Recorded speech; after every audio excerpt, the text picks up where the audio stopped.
because Karen Chase is on Zoom. Director Cramer will not be joining us this evening, and we anticipate also that Director Smith will be joining us on Zoom momentarily. But when he does, we'll go ahead and stop the presentation for a minute to make sure that he can hear and we can hear him. So, but we do have a quorum with 3 of you here now. Yes. So, thank you for being here. We're really excited. And Is that Keith? Yes. looks like it. So let's just pause here. Okay. Hi, Keith. Director Smith, can you hear us? I can hear you. Can you hear me? Loud and Yes. clear. Thank you so much. You're joined, as you can probably see, by 2 board members here, and then also Director Chase is on Zoom. Awesome. And you're right, you're very punctual from your other Zoom. Thank you. So, looking forward to just spending the evening tonight, or the beginning of the evening, talking about secondary grading practices. So I'm gonna turn it right over to Jason. We have a lot to talk about, including, I know that the board wants to talk about potentially their resolution, on this topic. So take it away, Jason. Thank you so much, Dr. Miner and board members. So like Dr. Miner said, we are going to spend the next hour diving into secondary grading practices a little bit. But before we do that, and I'm going to be trying to navigate this behind me, so I'll do my best here. If you could take a moment and just bring yourself into the space with the land acknowledgement.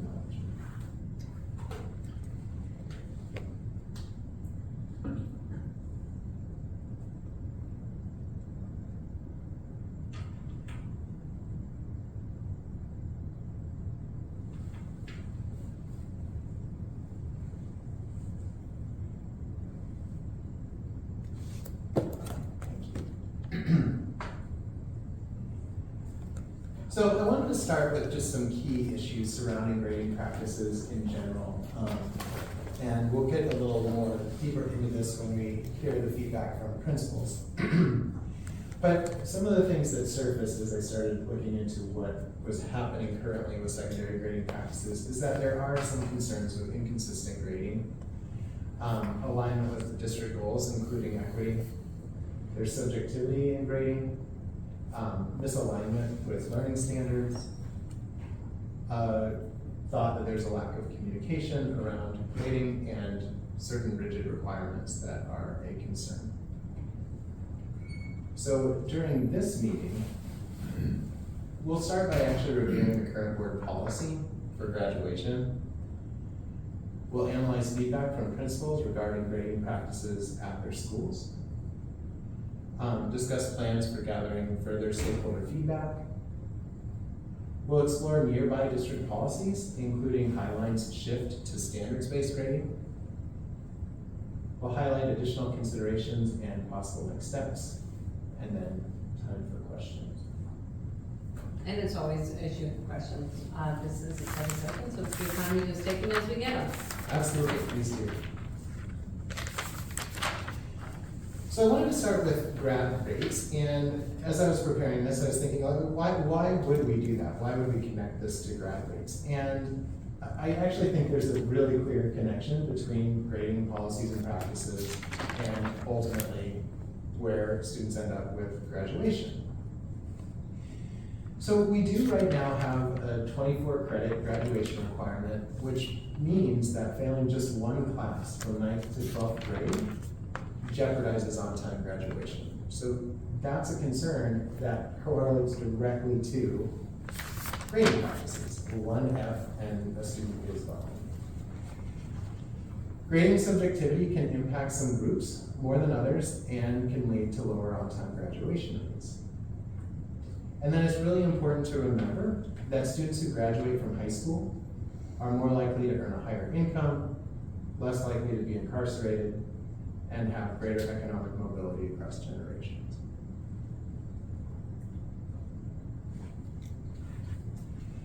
So on these slides, I got them from the OSPI report card, but it shows Edmonds 22-23 graduation data, which was the most recent that was posted there.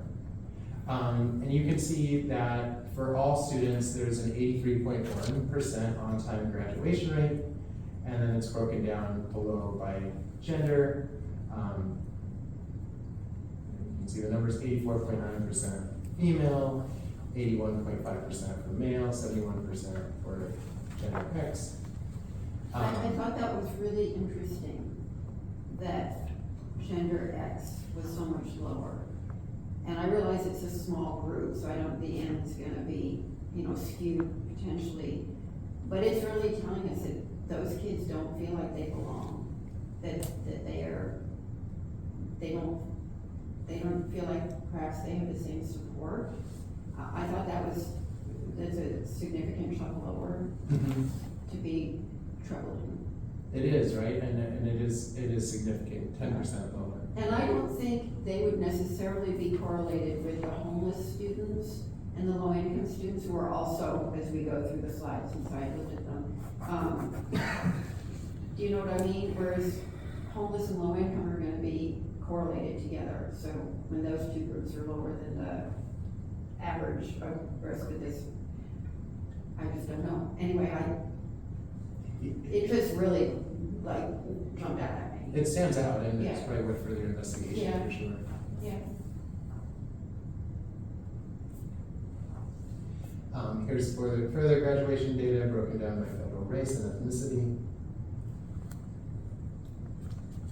You can see there's a very small sample size in American Indian and Alaska Native.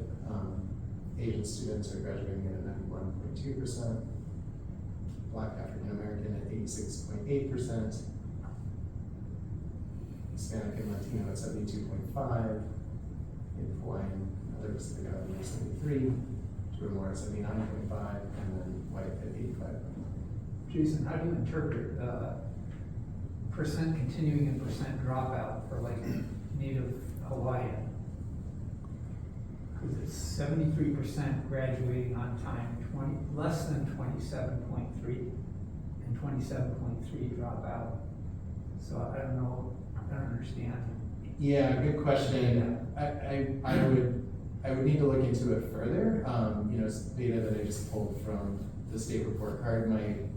My initial reaction to this would be to suspect that it's a relatively low sample size, and the data for the percent of students who are continuing versus those who didn't finish that continuity may have been unavailable.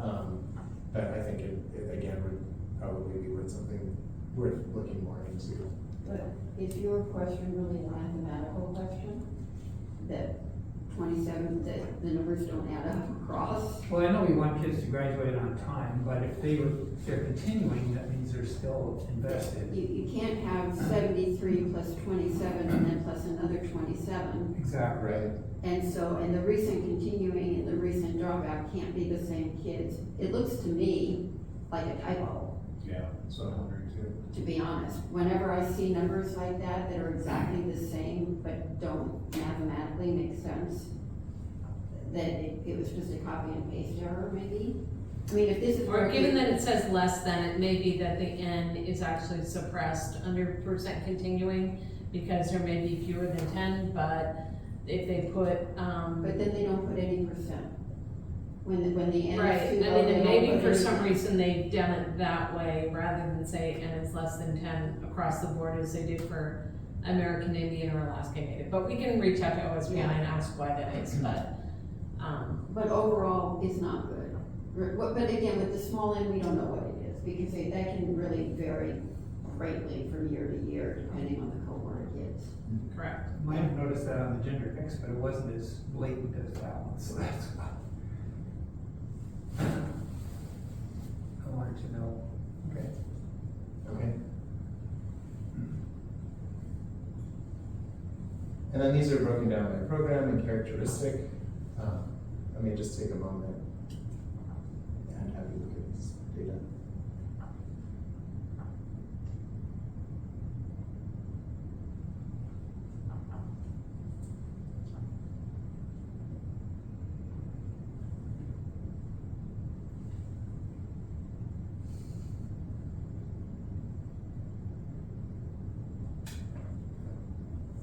See, here we can see, like, for the foster care, they didn't put it in, they just said N is less than 10.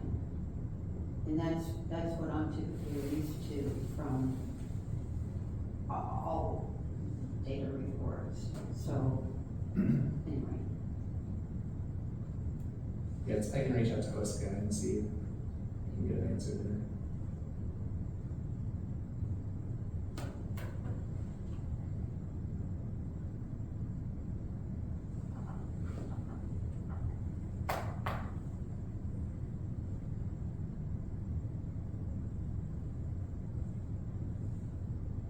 And so here's a case where homeless is not only low, but their dropout is high. We don't have a good chunk of them who are willing to continue. Well, and I think each of these categories may have their unique aspects. Obviously, homeless is by far the highest in dropout, but when you think about meeting basic needs, right? If you're homeless, if you can go get a job and find a place to live or help feed your family, or they're not all emancipated youth homeless, some of them have the opportunity to help support their family or other things. That may be why they have a less of a continuation percentage. We just lose track of some of them. They're homeless and they move. Yeah, I mean, if they don't continue to engage with us and they've been designated as homeless, I would anticipate that we would lose track. And when they don't enroll anywhere else. Right, right. So we'd mark it as dropout, but we don't really know what happened to them. If they enroll somewhere else, we would know what happened to them, so Right. they're dropped out, presumably. Okay, they dropped out of the school, whether they moved or not, okay. Okay. Any other questions on this slide?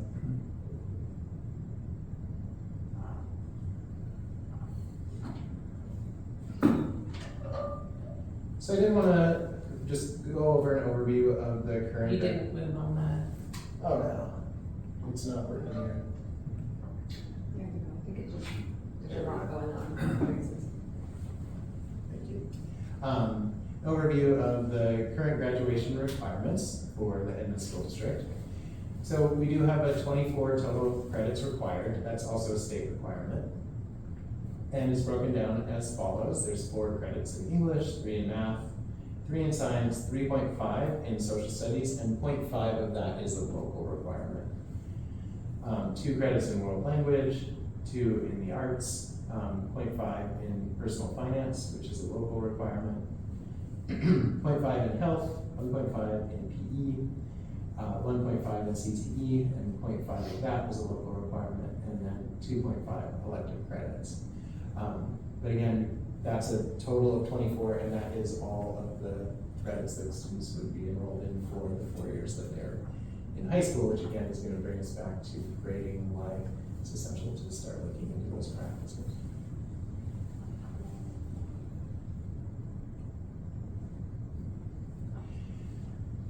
So in Washington State, there's 3 things that students must do to graduate. They have to have a high school and beyond plan. They need to meet the credit and subject area requirements that we just showed you.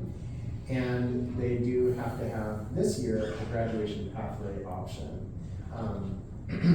That was actually waived last year in 23-24 and is going to be in place for this year. So that will look a little bit different to our students this year.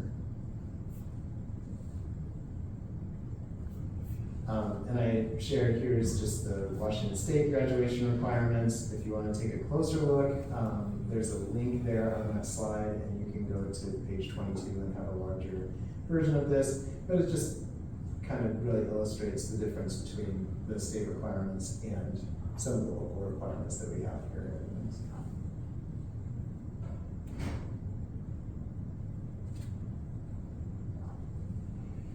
So last year, December 23, there were a lot of updates made to mastery-based credit options that were revised and passed.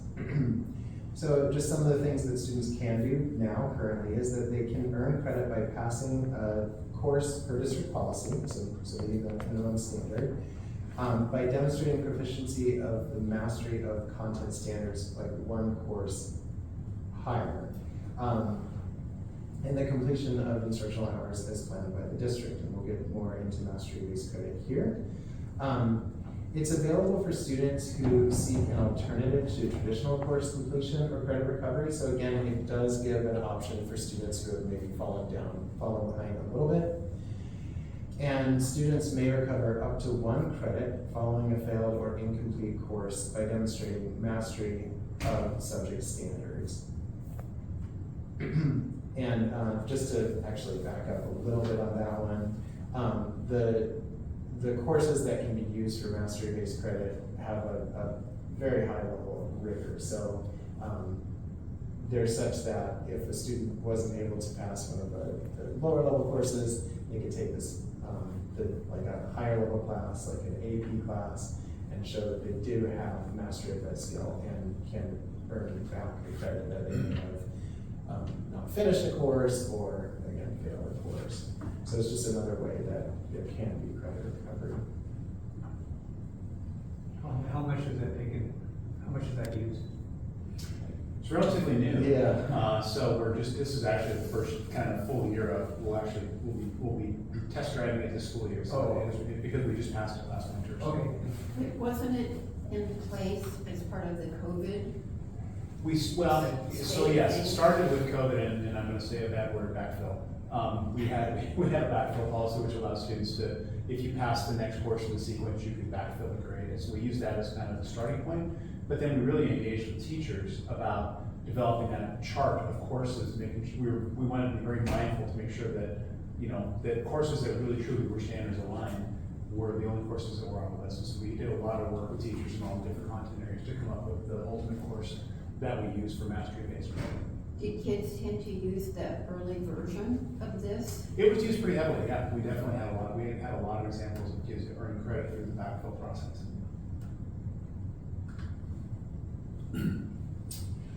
So students can demonstrate proficiency through state assessments, national exams like AP, IB, ACT, SAT, and ASVAB, the GED test, and equivalency coursework. And then there's also options to earn credit through higher level courses, progression-based mastery, and credit earned as passing grade.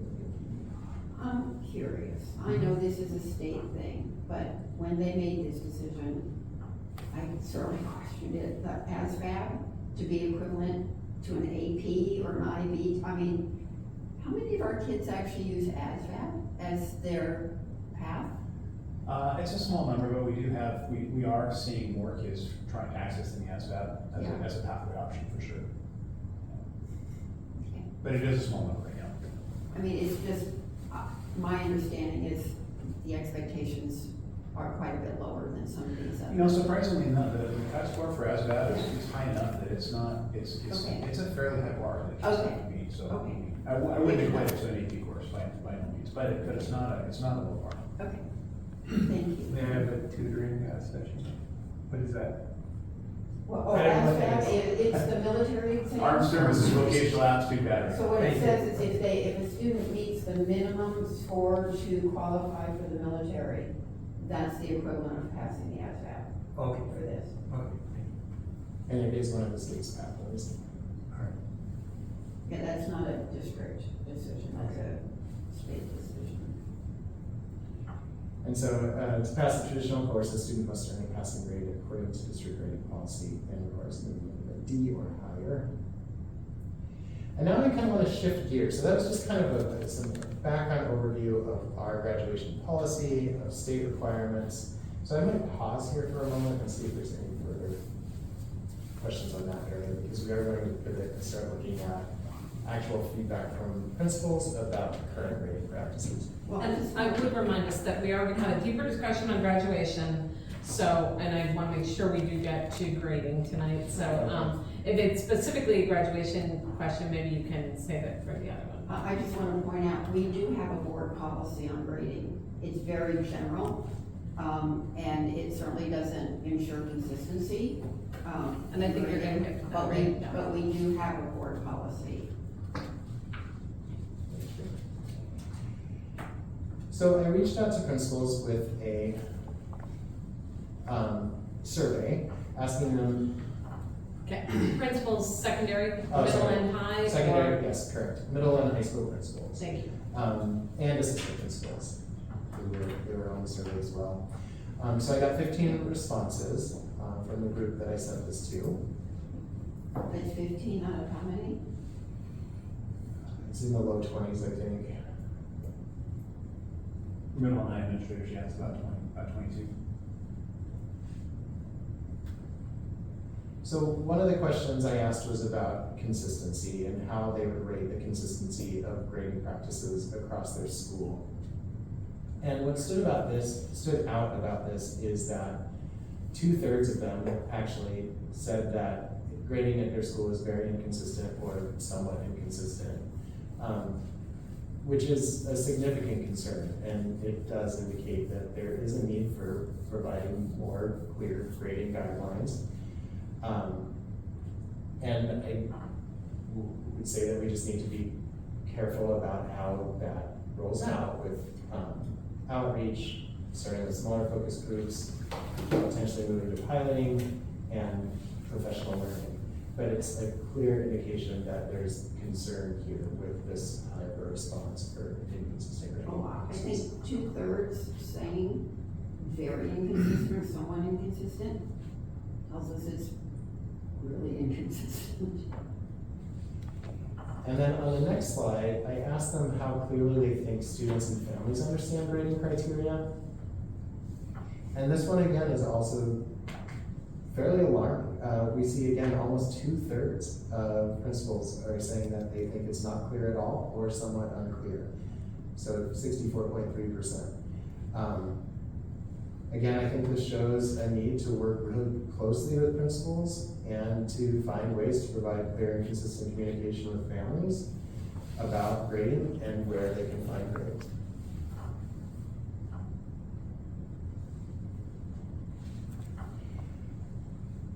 This one was also interesting to me. So I asked to what extent and again, this is the principals, to what extent principals believe grades in their school reflect student mastery of standards. And 53.3% responded by saying it was a small extent that reflected standards.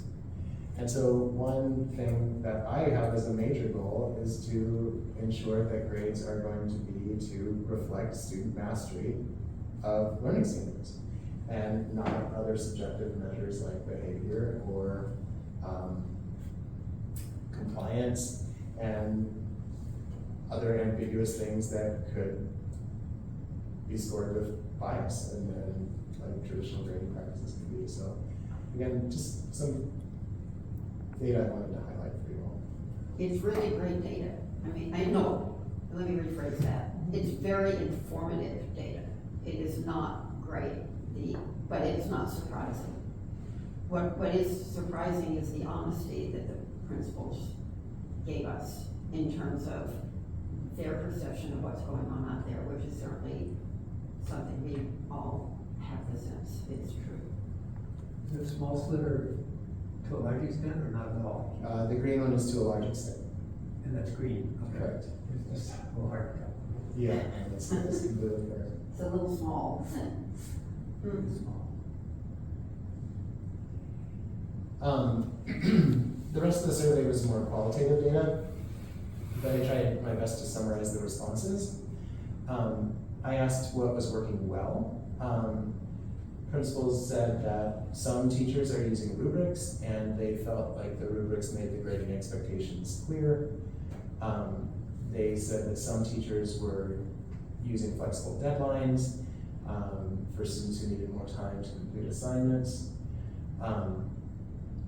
They said, and there were small pockets of this, but small pockets of teachers within some buildings using standards-based grading. They cited that some teachers provided opportunity for students to correct and learn from mistakes, and some teachers worked actively with students to complete assignments and grasp key concepts. So what my takeaway from that is, in our buildings, there are pockets of teachers, small sometimes, who are instituting these grading practices. But as we saw from the quantitative data, that is inconsistent.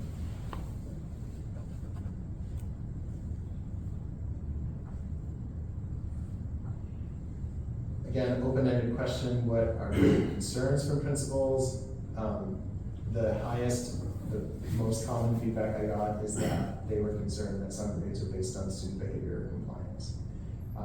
So again, that's not reflecting student learning. Then came inconsistent practices, as we saw earlier, that was a major concern. Subjectivity in grading was big. That grades don't always include opportunities for reflection or feedback. We saw earlier there was a lack of communication, or at least the perception of that. Common assessments was something that came up as not being consistent across schools. And then there was some concern that some teachers have strict deadlines and refuse to allow students to make up assignments.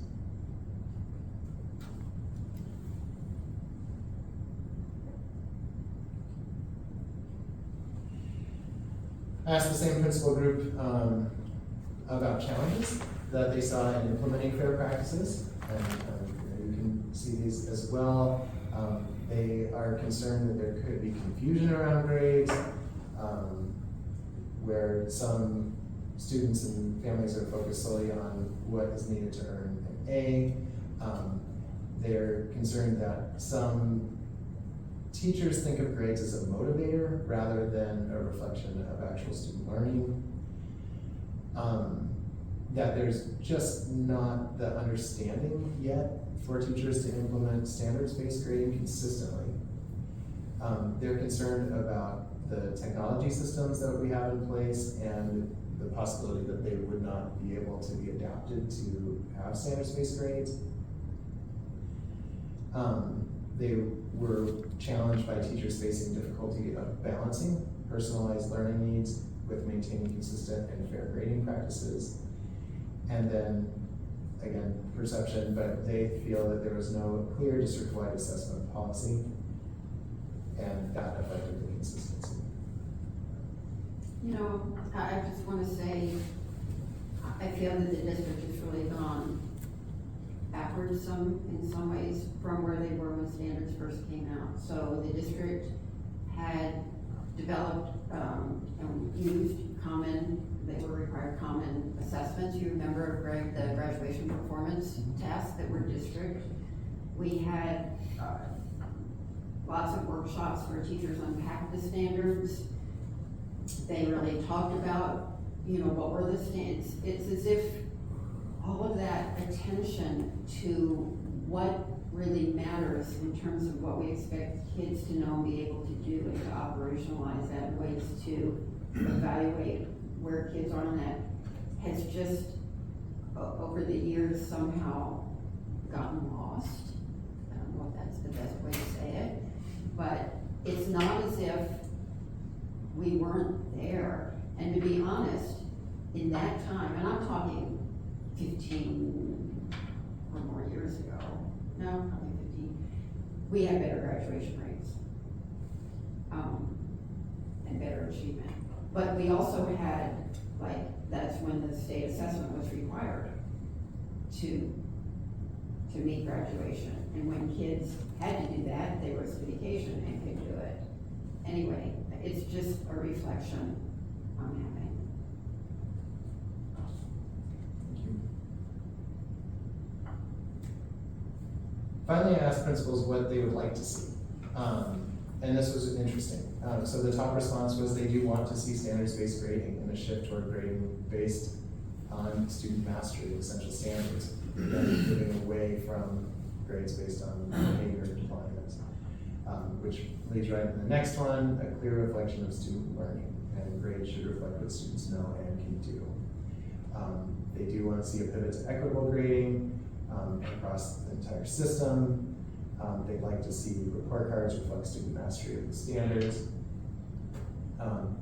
There's interest in ensuring that grading is aligned with the standards and that grading can that way grading would more accurately reflect the student learning targets and standards.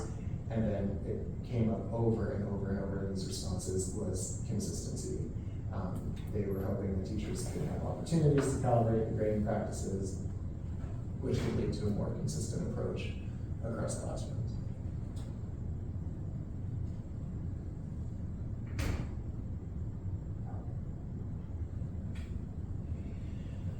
So the principal group was the group I've polled so far.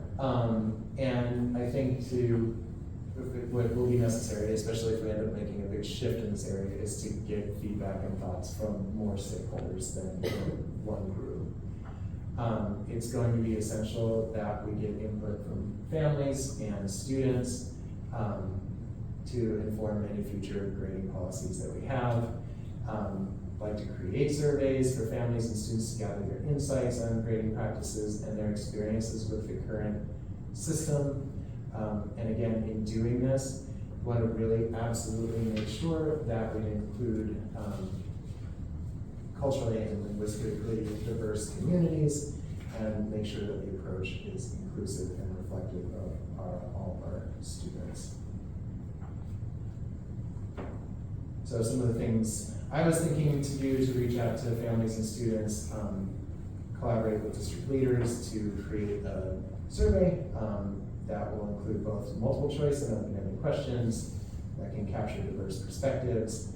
Surveys will be translated to distribute those services via district communication tools such as the family newsletter, district website, and the Canvas learning management system, which all of our secondary students use. And then to ensure accessibility, the surveys will be translated. Share data with key stakeholders and the school board, and then integrate what those suggestions come back to into practice. I also think it's going to be absolutely essential to have teacher voice and teacher input. They're going to be just essential for thinking through the impact of grading practices, instruction differentiation. Workload is going to come up as a point of conversation. There's going to be professional development needs for this, and some professional insight on grading reform from that group.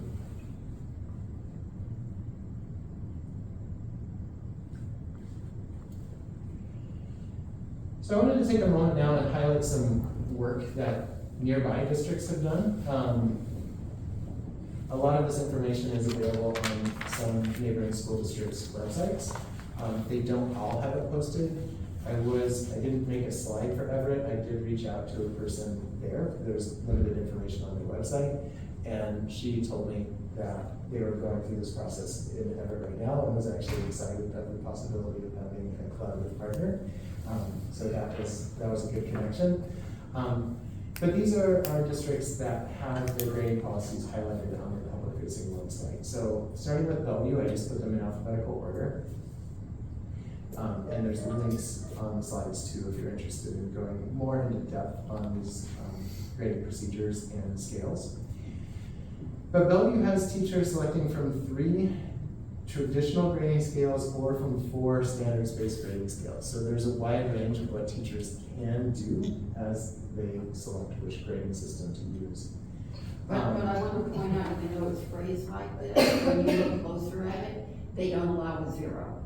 So they have a 0 to 100, but the translation of it is to a 5-point scale, A, B, C, D, F. Mm-hmm. So because that's obviously a very important part of where there are, but the way that's phrased, you have to like go deeper into their link to see how they handle that. But there isn't really, a 0 isn't allowed in the traditional sense.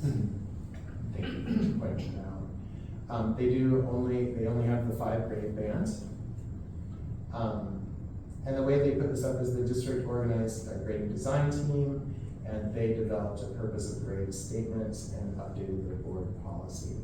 And you can see some of the grading guidelines there. It's based on summative products of student learning. Grades are not to be punitive. Grades distinguish learning from the timeliness of completion of an assignment. They do not calculate bonus points and extra credit in Bellevue. New evidence of growth should be considered in any grade calculation. Quarter and semester grades may be increased to reflect the current achievement, and assigning grades by utilizing a bell curve or distribution by grade ranges is never appropriate in Bellevue.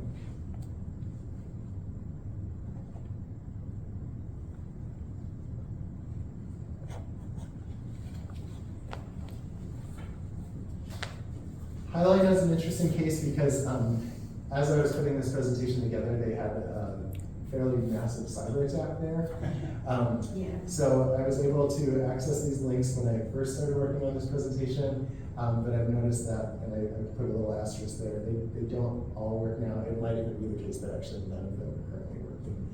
So I do apologize about that, but hopefully Highline recovers from that and has these up again soon. They're an interesting case and stand out amongst all of these districts because they did implement a standards-based grading scale in 2022-23. And I'll go through this slide and then talk a little bit more about that. They only have 5 grade bands used, as it says there, and they're attached to a standards-based rubric that's used in every curricular area, and the rubric is how the students are scored. Grading is not based on behavior or how long it takes to demonstrate learning. The grade book only includes 3 types of assessments, and those are formative, summative, and reassessment. Students are offered opportunities for reassessment if they have not mastered a standard. If they perform better, the new grade replaces the previous one. So some of the things they did there. We also have a principal here now in our district, Pedro Arena Camarena, who's the principal at Cedar Valley, and he was an assistant principal in Highline when they rolled this out in 22-23. So I was able to have a really informative conversation with Pedro where he talked about the process, the build up to this, and then the implementation. Some of the things that he highlighted for me was that Highline had a 3-year runway to put this in place as they were building their practices. And even with the 3-year runway, in his perspective, and again, I want to make it clear, it's one person, but in his perspective, there were a few bumps with the implementation.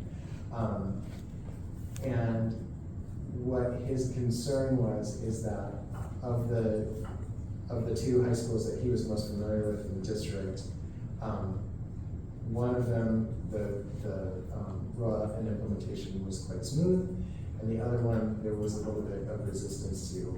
And he cited not enough teacher voice in the development of the rubrics as being one of the issues for that. And so there wasn't a strong buy-in at that one building when it was rolled out. So again, I think if we were going to do something like that here, it would be really critical to ensure that we have teacher voice all along the way, and there wasn't this perception that the rubrics were created in the central office and then given to teachers to use for scoring. Pedro was very supportive of this. He was really excited that it happened. So he'll be a great resource to lean on. He shared with me Highline's files and what they did leading up to this. But he is a little bit concerned at this point that it may not stick because there's some resistance from teachers based on the development of the rubrics. And so just really emphasize that would need to be a focus when during the runway leading to any change.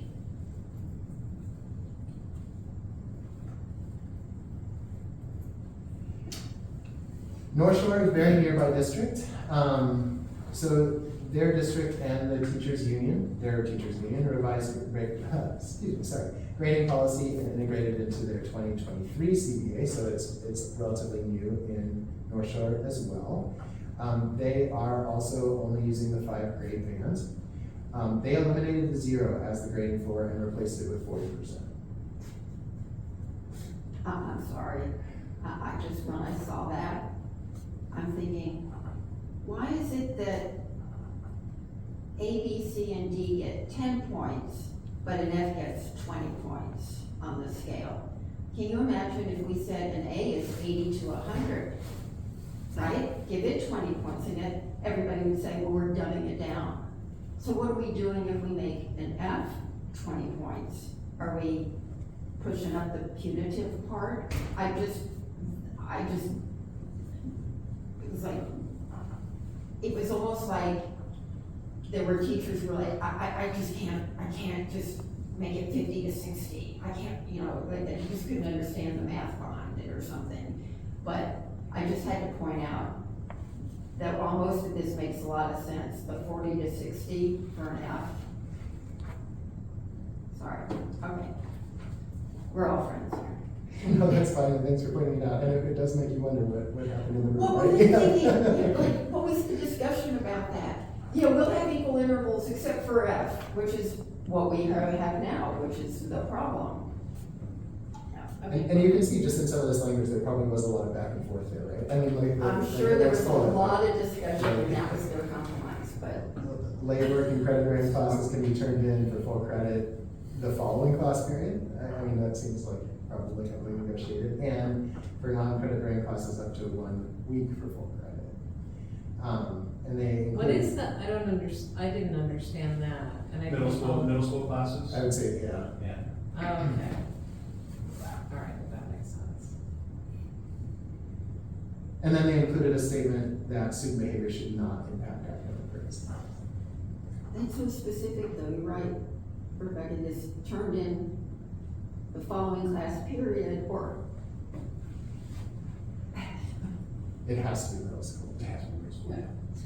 So where it says including missing assignments, so that means if the kid doesn't turn in an assignment, they get 40.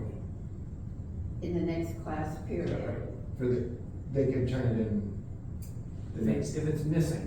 Oh, you're talking about the third bullet? Yeah. Third bullet. So if they don't do the assignment, period, ever, or by the next class period, they get 40. 40. Which I wasn't in the room when they had the discussion, but I suspect it looks something like, you know, Nancy did it, she tried, she did not successfully meet it standard, she gets an F, she gets a 50. You didn't do it at all, you get a 40. If I had to guess what their thinking was, that would be the way it would make sense. That it didn't make sense probably to some teachers that somebody who tried, did not meet standards, gets the exact same grade as somebody who didn't turn it in at all. But we both get an F on that assignment, should be the bottom line. I'm not arguing the point, but I'm The trying truth is, the to. person who didn't turn it in should get it incomplete. We have no evidence whether or not they can meet standard, right? If they don't turn it in, we have no evidence, and that's incomplete, there's no evidence. In elementary, right? That's how we do it on the elementary report card, there's not enough Insufficient evidence. evidence is the mark, yeah. It's just not enough evidence, as opposed to, I've turned it in and showed you that I don't understand it. Well, you shouldn't just give me an F, you should probably reteach me and help me to get there. I'm not arguing the point, but if it was done as a part of a compromise, when lots of people are in the room, that would be my guess on what the thinking would have been. Yeah, no, I agree.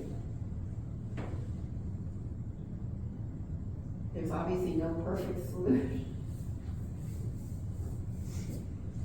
And then Tacoma was another one that had their grading policy posted on the public facing website. So they established a purpose of grade statement. Grading practices states that grades reflect student learning and don't reflect attendance or behavior or attitude. They established a consistent grading scale. They use the traditional letter grade, so 0 to 100%. They only have 2 categories in their gradebook, formative and summative assessments. They've established guidelines regarding student reassessment, retakes, revisions, allowing reassessment within 10 school days of receiving a grade, regardless of the original grade. They've established that student work will be assessed without penalty when it's turned in late, and grades are to reflect evidence of learning and progression toward the standards.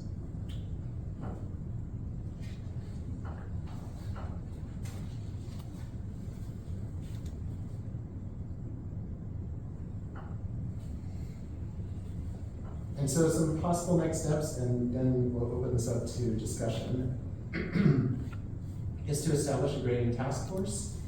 We need to make sure it's a team of teachers, administrators, and district leaders who could work toward developing recommendations for grading updates. We want to review the existing practices, conduct a district-wide review, so beyond just the secondary principals and assistant principals, engage stakeholders, collect feedback from teachers, students, families via surveys to ensure the policy reflects their needs and concerns. I'd like to pilot with select schools or departments within schools and collect feedback to refine the approach before rolling it out district-wide. And then we would need time for professional development and training for teachers and administrators on the new policy. And then finally, full implementation to update the grading practices district-wide with the expectation that there be ongoing support provided and review of So thank you so much. We appreciate that. The board is highly supportive of this work to the extent that we want to create a resolution, and we have a draft resolution to help give the district leaders leverage in making this happen. We certainly agree with what next steps are to some extent. What you don't have there is a timeline, and we would like to have some time frames put on this because we started this conversation over a year and a half ago, and the most we got in that period of time was information from other districts. And so we feel a sense of urgency in the work. What I'd like to do is share with everybody at the table here what our draft resolution is. And when you keep saying our draft resolution, I just want to be really clear, the board has not met to draft a resolution. We have not. That you What I have met done and drafted a for the resolution people for who them. couldn't be here is I sent it to the board. And for the people who were not gonna be here, I asked for individual input, and I'm going to share their individual input. Which was not conveyed to all board No, no. members. And Tom and I haven't talked at all because we were, did this get around? Yes, Does everybody have a copy? Because, we were gonna be here in person, so we haven't talked. But I can share, well, so Karen and Keith, even though they've shared with me, they can share since they're on Zoom. But, and I can share for Hawk. So why don't I start with you guys on Zoom? And Jason, have you had a chance to see this? I have not seen it. Okay, so why don't I just quickly go over it? So we have pretty much in all of our whereases, put all the things that you pointed out as the problems, that the principals pointed out as the problems. You know, we've quoted the current policy, grading policy, what the research is, we've given links, that our graduation rate has been stagnant for 10 years, you know, and then there's, that grading practices can result in a student not receiving credit and therefore impacting the graduation rate, so we've made that link. We do acknowledge that there are groups of teachers in the district who've been piloting things and trying things, so that's kind of a cadre of people who we have already, who are working on these ideas. And then we have what we would like to, or as we talk it through, some version of this, what we would like to see. So one thing is the task force that you have suggested, getting quarterly updates on the work. There are certain things that we really would like to see, but this may need to be revised, but the draft is the development of a purpose of grading statement, which I think everybody has done and is reasonably the first thing that needs to be done. Secondly, an equal interval grading scale, preferably with, and several people have, Hawk and Karen both individually said there needs to be a link to the expert recommended 4 to 7 categories. And then C, a system for reporting separate grades for academic and non-academic. We may need to, that's really trying to get at the standards-based piece. And then what we said is we would like quarterly updates, and we actually have 2 more study sessions that are devoted to grading practices. But that the superintendent, Dr. Miner, can give us updates on a regular basis. That we would like to see, starting next fall, that there be a statement of purpose on grading having been developed and agreed to by the task force and everybody who is important in this process.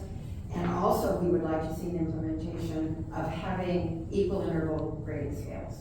So we understand, and I don't have that here, but that's gonna require work with the technology department to make sure that cumulative can handle that, but I believe it can in terms of how they're gonna do that. We'd like to see that. We think that's the most important piece that will start impacting the graduation rate. And then after that would be a plan for implementation, and we didn't put it, we would like to see that starting in the following fall of 2026, of actually standard space grading. So, and I also want to share that I did talk with Amy Ossiger from EEA. I thought it was important that she had a heads up that the board had an interest in having a resolution like this. And so I would highly recommend that this be seen as a partnership between the district leadership and EEA, because as you said, happened in Highline, there wasn't the teacher voice is gonna be key here. They're the ones who are gonna be implementing this in the classroom. And yes, we have to make sure it's understood by kids and it's understood by parents, but it has to be something that is done as a partnership and not seen as, some group somewhere developed this. So each of the board members individually has received this, and they've each looked at it. So, Director Chase, you there? Hi. Yes. Okay, so any comments, questions? No, I like this, I like the resolution, thank you for drafting that. I think that, the timeline seems realistic, if we want to be sure that we gotta have a general understanding that this is a realistic expectation for implementing this grading. The rest of the resolution, I think, lays out the reasoning for wanting to move forward with this, because there is a sense of urgency. And so I think, that as far as like technical things on the notes, it was just, changing a couple words and putting a link in. Other than that, I am in alignment with the intent of this resolution, and, I'd like to hear some thoughts on the timeline. It seemed realistic to me, but, I'm not sitting there doing the work on that. And so that's just a discussion on that, if we've got any thoughts there. Thank you. My concerns with the timeline would be if we further erode professional development in our district for teachers. This is going to take some work, and work doesn't mean people up here creating memos. It also means people having training, people having time. If we continue to have to trade time for dollars, the teachers gave up a day of professional development this year. Additionally, we have shifted some of our professional development to tech topics to free up more budget. We are on a razor's edge, if you will, with professional development already. It is at a premium, and that would be my concern. If we don't have time with teachers, if principals don't have time with them, either on early release Fridays or on days before school. This year we're working on the new parts of Danielson, the new parts of the evaluation, student growth goals.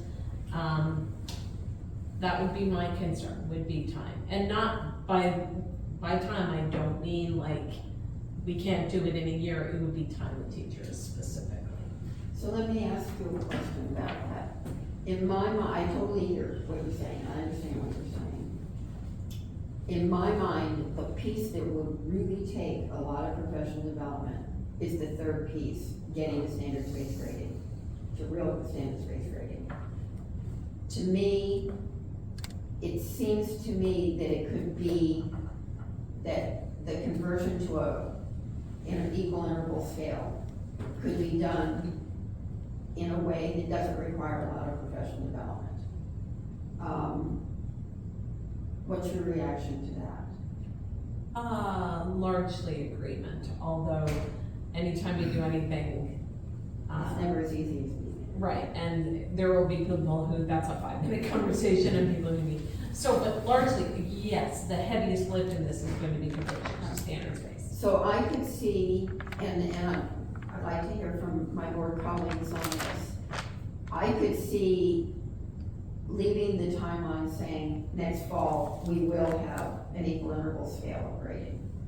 And then give it 2 years, or just even leave it open-ended in terms of when we will take, it makes me very nervous to leave it open-ended to get to standards-based grading. But to phrase it in a way, I mean, what it says is beginning piloting approaches for item C, maybe, and a plan for implementation soon after. I didn't mean to derail what you said. You know, Okay. Karen asked what are concerns about Right. implementation. I would say that's my concern about implementation. Okay. If we continue to have budget problems and we say, you know what, we're not gonna let any more staff go, we're not gonna do any professional development next year. You know, that's $1 million a day. And we can always revise the resolution if we Yeah, need to. I right? just think that, in response to her specific question around what are your concerns, that's my concern, about implementation. Not saying that we can't achieve this, but I also think, we may need to just be aware of the realities in which, the water in which we're swimming over the next 2 years. Keith, Yeah, so first things first, when I reviewed the resolution, I was, very much, on board. I didn't send you any notes on it just because I read it and thought that it was very well stated. And so I feel like that's a good place for us to be. My major thought on this right now is to concur with what, Director Katims said about seeing this as a partnership with teachers. And it sort of ties into the timeline issue a little bit too.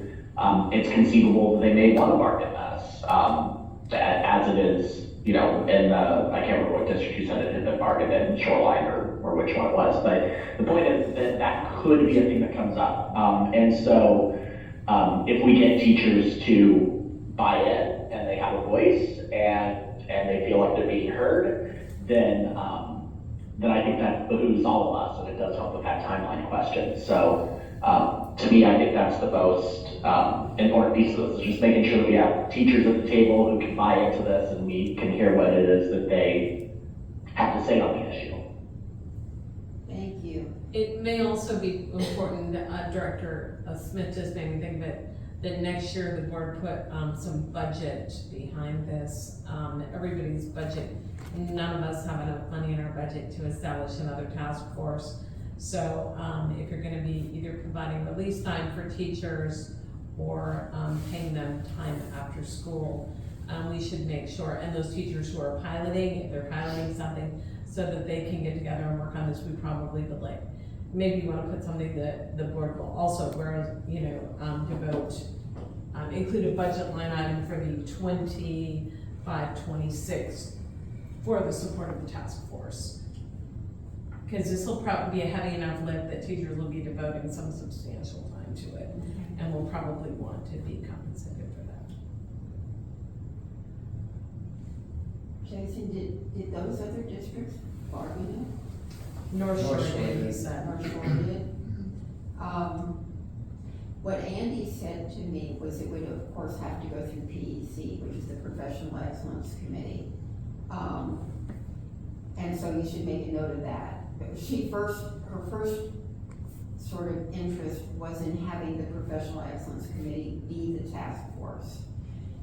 And after thinking about it, I really felt like the current configuration of the PEC is not what we need, because it has elementary people and it doesn't have a high school principal, and it is not the right makeup, which she understood. So, but she saw PEC as being a key sort of touch base along the way, the same way you see a board as a touch base along the way.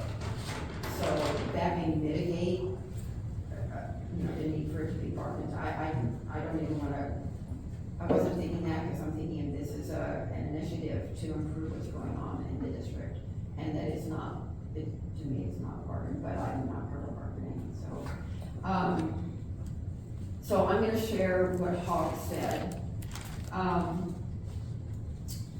He said, this is great, what do you think about making, preferably with the expert, putting in the link with the expert recommended 4 to 7 categories, so I said, yeah. He said he and I might disagree on a separate grading system for non-standards-based criteria. He says he understands the theory, but the practice has led to bad work habits and students who are unprepared to meet deadlines in college and career. This could be a separate grade, but would that grade matter? Would it be counted towards the GPA?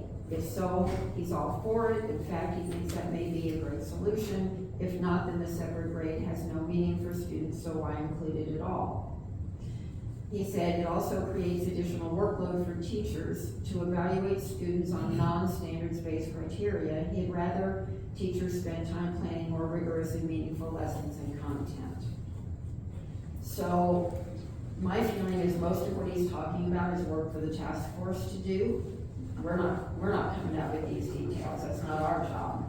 But what I suggested in return was that I ran by him, was I said, instead of saying, creating a system for reporting separate grades for academic achievement and non-academic aspects of student performance, I asked how he would feel about having something like, for separating academic achievement grades from non-academic aspects of student performance, and then leaving it up to the task force to decide how they want to go about separating those. And he felt that that would meet the need. And now I'm going to turn to Tom, who I have no idea because we didn't talk about this. Yeah, I have a lot of concern about the timeline and about the teacher participation. We know that it failed or it's having trouble in Highline, where it was a long-term process. And I feel like, to some extent, we're, even the equal interval grading scale, I just quickly looked for some information about that. In some places, where there were issues, it has to do with the workload to implement and sustain it, the student motivation, if they're gonna get 50 for not putting their name on a paper and turning it in. So I think there are some issues, and I think it affects the dynamic, and I don't think you can rush this with teachers. Even the first part that might seem simple. I mean, we have survey data from principals, but we don't have survey data from teachers. So what do teachers think about the way it is now? Does it bother them that maybe somebody else in another school or another class is not using the same grading system that they're using? So if it doesn't bother them, then it doesn't, then their motivation to change will be less. And then I'm afraid of, it's hard to explain it to parents if you don't buy into it yourself. So I do have some big concerns about the timeline here. So I appreciate that, but it sounds like you have more than concerns about the timeline. It sounds like you have concerns about the whole approach. So one question I have is, did you have a chance to look at some of the links here, particularly the research regarding best practices that I have here, the mathematically flawed grading practices? Because I have to really put out there that it was mid-90s when I went to my first workshop on effective grading practices. And it's been known that using a 100-point scale and allowing zeros is simply unfair to kids. It hurts their chances of graduating. It's bad practice. period. It's just bad practice. Now, why it's difficult for some teachers to accept that, and I'm not gonna, we don't have that much time here, but we spent, before you were on the board, a study session talking about the grading practices and the research on it. There's strong decades of research about what's affected grading practices. And my feeling is, it is the board's responsibility to make sure that the practices being used in our district for making decisions about students and their success are not bad practices, are the best practices that can be used. And giving a 0 on a 100-point scale, and I'm happy to talk to you, separately to help explain it more, but to give you a quickie, you have a 100-point scale, you get a 0 for whatever reason you didn't turn it in, and once you have that 0, you're never gonna, you can make 5 more hundreds, you're never ever gonna get away from getting it now. So when you talk about motivation, the minute that kid gets a 0, and they're not gonna be able to revise their work and change it, they are never gonna get away from that, and they completely disengage, period. No learning, they know they're out of there, right? Is that sending the right message? No, it's not. The whole notion of an equal interval scale is if you have an A, a B, a C, a D, and an F, you ought to have not 50 points on your scale that would give you an F, and 10 points that give you a D, and 10 points that give you a C, and 10 points that, but if you have an A and an F, what does that average to? That averages to a C. If you have a 0 and a 100, that averages to a 50, and that's an F. So the moment you start comparing what happens to a kid depending on which approach you use, you see the stark difference and the reason why graduation rates might be impacted by grading practices. So I understand concerns about the timeline, because I know how hard this is. We were really close, way back in, when was it, Ray? 2007. About that, when Bridget was here. We had even developed drafts of secondary report cards that separated it out, working with all it was a huge process, and then the person who was overseeing it left, because her husband moved. So, and it hasn't, nobody's been willing to take it on since. So the board, as leaders here, don't take it on. When it is the right thing to be doing for kids, we are not doing our job for kids. If we need more time, fine, but at this point, there's been plenty of time and nothing's been done, so we ought to really give some leverage here and say, we gotta get this done. So, anyway.